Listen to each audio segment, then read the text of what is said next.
سڵاو و ڕێزبوویەوە بینەرانی خۆشەویستی تەلەڤیزیۆنی کۆمەڵە بە یارمەتی ئاڕایانی هاوکارم لە خزمەتەوە یازیزداین بۆ پێشکەشکردنی گەشتی هەواڵەکانی ئەمڕۆی چوارشەممە. سەرەتا سەردێڕی گرنگترین هەواڵەکان. مانگرتنی بازاڕیانی بانە دژ بە کوشتنی کۆڵبەران. خەباتی بێوچانی ژنان دژ بە دەسەڵاتی کۆنەپەرستی کۆماری ئیسلامی. لەسەر کاردەرکردنی معالیمێک لە ئامۆزش و پەروەرشی مەریوان. سەپاندنی حکمی بەغی بەسەر بریندارێکی چاوی شۆڕشی ژینا لە تاران. داخستنی ناوەندەکانی پشتیوانی لە ژنانی بێسەرپەرست لە تاران و مەرگی ساڵانە 26,000 کەس بەهۆی پیسی هەوا لە ئێران.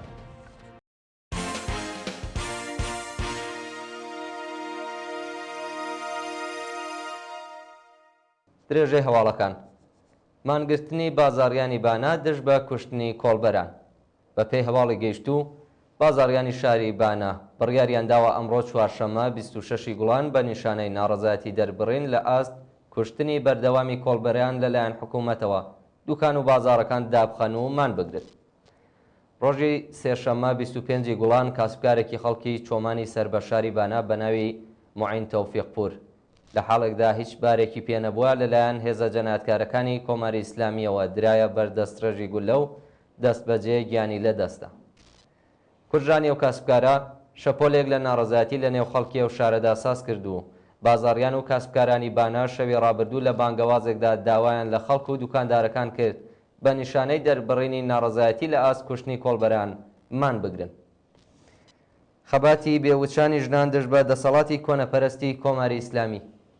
بە پێی ویدیوانەی بەدەستمان گەیشتووە کچان و ژنانی ئازادیخواز و بەرابەری تەڵەبی کوردستان و ئێران وێڕای سەرکوتی وەحشیانەی ڕژیمی کۆنەپەرستی ئیسلامی درێژە بە خەبا دەدەن و بەبێ حیجابی ئیجباری لە شوێنە گشتیەکان پیاسە دەکەن. لە دوو ڕۆژی ڕابردوودا چەند ویدیۆ لە هەڵسوکەوتی دڕندانەی هێزە ئینتیزامیەکانی ڕژیم لەگەڵ ژنان بڵاو کراوەتەوە کە شەپۆلێک لە ناڕەزایەتی لە نێو کۆمەڵگادا دروست کردووە و ژنان وێڕایە وەحشیگەریە بە تووردانی حیجابی ئیجباری درێژە بە خەبا دەدەن. لە هەندێک لە شارەکان ژنانی شۆڕژێر وێنەی قوربانیانی شۆڕشی ژینا بە جلوبەرگیانەوە دەچەسپێن و لە نێو شەقامەکاندا پیاسە دەکەن. لەلایەکی دیکەوە کچانی ئازادیخواز دیواری شارەکانیان کردوتە گۆڕەپانی خەبات دژ بە کۆماری ئیسلامی و بە نووسینی دروشم پشتیوانی خۆیان لە تومات ساڵحی و هەموو بەندکراوانی سیاسی ڕاگەێنن. کوژرانی کرێکارێک بەهۆی داواکردنی حەقدەستەکەی لە دیواندەرە. ڕۆژی یەکشەممە 23 گوڵانی 1403 کرێکارێکی تەمەن 22 ساڵی خەڵکی دیواندەرە بە ناوی ئارمین ڕەحمەتی لە کاتی داواکردنی حەقدەستەکەی لەلایەن کەسێکی سەر بە خاوەنکارەوە کوژرا. بە پێی زانیاریەکان ڕۆژی ڕابردوو ئارمین ڕەحمەتی بە مەبەستی وەرگرتنی حەقدەستی 1 ملیۆن و نیوتمەنیەکەی سەردانی شوێنی کارەکەی کردووە لە شاری دیواندەرە، بەڵام خاوەنکار لە پێدانی حەقدەستەکەی خۆی بواردووە و مێر منداڵێکی سەر بە و خاوەنکارە هێرشی کردوتە سەر ئارمین و ناوبراوی کوشتووە. لەسەر کاردەرکردنی معالیمێک لە ئامۆزش و پەروەرشی مەریوان. تەحسین مستەفا ئەندامی دەستەی بەڕێوەبەرایەتی ئەنجومەنی سنفی معالیمانی مەریوان بە 23 ساڵ پێشینەی کاریەوە لەلایەن لێژنەی بەرەنگاربوونەوە لەگەڵ هەڵەیداریەکانی ئامۆزش و پەروەرشی وەستانی کوردستان لەسەر کارەکەی دەرکرا. بە پێی راپۆرتی شۆڕای هاوەهەنگی ڕێکخراوە سنفیەکانی فەرهەنگیانی ئێران لێژنەی بەرەنگاربوونەوە لەگەڵ هەڵەیداریەکانی ئامۆزش و پەروەرشی کوردستان بە پێی راپۆرتەکانی حراست بەڕێوەبەرانی مەدرسە و ناوەندە ئەمنیەتیەکان لە ساڵی ڕابردووە و حکومەی دەرکردووە. لە سێدارەدانی سێ بەندکراو لە زیندانی ناوەندی ئیلام. بەیانی ڕۆژی سێشەممە 25 گوڵانی 1403 هەتاوی سزای سێدارەی سێ بەندکراو کە پێشتر بە تۆمەتی کوشتنی بانقەست بێدا مەحکومکرابوون لە بەندیخانەی ناوەندی ئیلام جێبەجێکرا. ناسنامەی دوو کەس لە بەندکراوانی لە سێدارەدراو بریتیە لە ڕەزا غوڵام حوسێنی تەمەن 21 ساڵ و فەراخ خان محەممەدی تەمەن 6 ساڵ. بە پێی زانیاریەکان ڕەزا غوڵام حوسێنی ساڵی ڕابردوو و فەراخ خان محەممەدی 14 ساڵ پێش بە تۆمەتی کوشتنی بانقەست دەست بەسەر و لەلایەن دەستگای قەزای ڕژیمەوە سزای سێدارە بەسەریاندا سەپێنرا بوو. شناساییکردنی زیاتر لە 5,000 قوتابی دوورکەوتوو لە خوێندن لە پارێزگای ورمێ. بەڕێوەبەرایەتی ئامۆزش و پەروەرشی ئۆستانی ئازەربایجانی غەربی ڕۆژی سێشەممە 25 گوڵان باسی لابوونی 5700 قوتابی دوورکەوتوو لە خوێندن لە قۆناغی سەرەتایی کرد و ڕایگەیاند کە لەو ڕێژەیە 5600 قوتابی شناسایی و گەڕاندراونەتەوە مەدرسە. ئەو بەرپرسەی ڕژیم هەروەها ڕایگەیاندووە کە زۆرترین ئاماری دوورکەوتنەوە لە پرۆسەی خوێندن لە نێو قوتابیانی دەبیرستانی ڕوویداوە و هۆکارەکەی بۆ هەژاری بنەماڵەکان و ڕووکردنی قوتابیان لە بازاڕی کار ئەگەڕێتەوە. کۆبوونەوەی کرێکارانی ئەبنیەی فەنی ڕێگەی ئاسن لە زاهیدان. ڕۆژی سێشەممە 25 گوڵان کرێکارانی بەشی ئەبنیەی فەنی ڕێگەی ئاسنی زاهیدان لە ئاست نەدانی داخوازیەکانیان ناڕەزایەتیان دەربڕی.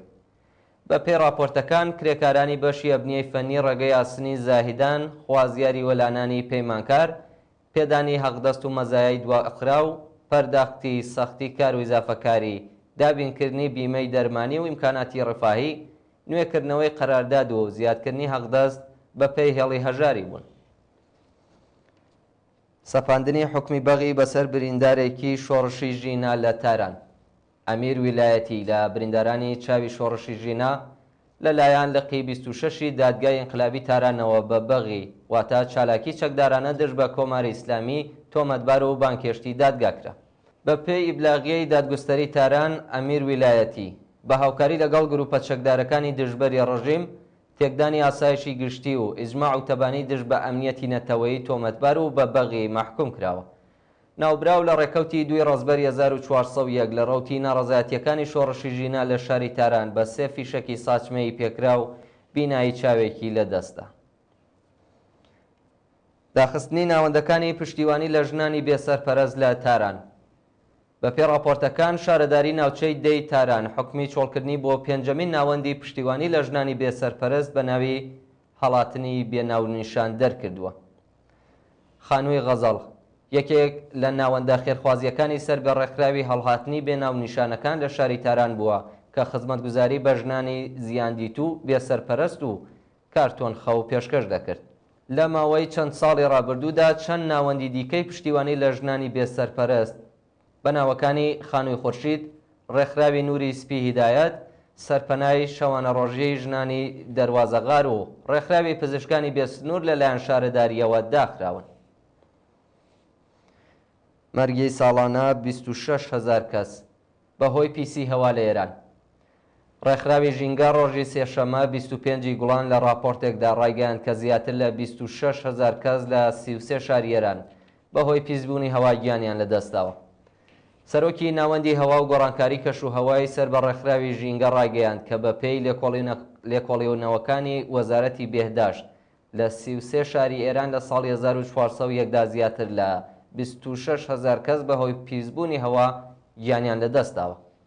ئەو بەرپرسەی ڕژیم زیانی ماڵی پیسبوونی هەوای بە 3 ملیارد و 11 ملیۆن دۆلار خەمڵاند و وتی شاری تاران بە زیاتر لە 6,000 قوربانی زۆرترین ئاماری مەرگومیری لە نێو شارەکانی ئێراندا تۆمار کردووە. ئیدامەی ناڕەزایەتیەکان لە وڵاتی گورجستان. پارلەمانی گورجستان وێڕای دژایەتی ئۆپۆزیسیۆن ڕۆژی سێشەممە 25 گوڵان بە زۆرترین دەنگ لایەحەی ناسرا و بە هۆکارە دەرەکیەکانی پەسەند کرد و خۆپێشاندانەکان تا درەنگانی شەو بەردەوام بوو. ڕۆژی ڕابردوو نوێنەرانی پارلەمانی گورجستان لە سێهەمین و دوایین دەنگداندا بە 84 دەنگی ئەرێ و 30 دەنگینە لایەحەی ناسرا و بە هۆکارە دەرەکیەکان کە لەلایەن حیزبی دەسەڵاتداری وڵاتەوە بۆ مەجلیس نێردرابوو و پەسەند کرد. بە پەسەندبوونی ئەو گەڵاڵەیە میدیاکان، ڕێکخراوە خصوصیەکان و ناوەندە غەیرە دەوڵەتیەکان کە 20% بودجەیان لە دەرەوەی وڵاتەوە دابین دەکرێت ناچار بە تۆمارکردنی ناویان لە ناوەندە دەوڵەتیەکان کراون. بە وتەی دژبەرانی و لایەحەیە دەوڵەت لە ڕێگەی پەسەندکردنی ئەو گەڵاڵەیە دەیەوێت هاوشێوەی دەوڵەتی ڕووسیا کۆمەلگای مەدەنی بخاتە ژێر کۆنتڕۆڵی خۆی و ئازادیەکان وردە وردە زەوت بکات. و دوایین هەواڵمان سەبارەتە بە گیان لەدەستدان و برینداربوونی 53 کرێکاری وەرزی لە ئەمریکا. ڕۆژی سێشەممە 25 گوڵان ئۆتۆبوسی هەڵگری کرێکارانی پەنابەر لە ئەیالەتی فلۆریدای ئامریکا لەگەڵ بار هەڵگرێکدا بەریەک کەوتنەوە لە ئەنجامی ئەو ڕووداوەدا 8 کرێکار گیانیان لەدەستدا و 45 کرێکاری دیکەش بریندار بوون. بە پێی راپۆرتەکان ئەو کرێکارانە لەلایەن شیرکەتێکی خصوصیەوە بۆ کارکردن لە مەزرایەکی شووتی لە ئایالەتی فلۆریدا دامەزرا بوون و هەمویان پەنابەرانی بیانی بوون کە بە کەمترین حەقدەست ناچار بە کارکردن بوون. بە وتەی میدیاکانی ئەمریکا بریندارەکان بۆ ناوەندە دەرمانیەکان گوازراونەتەوە و دۆخی تەندروستیان جێگیرە. بینەرانی خۆشەویست، گەشتی هەواڵەکانتان پێشکەش کرا. کاتێکی خۆش بۆ هەموو لایەک.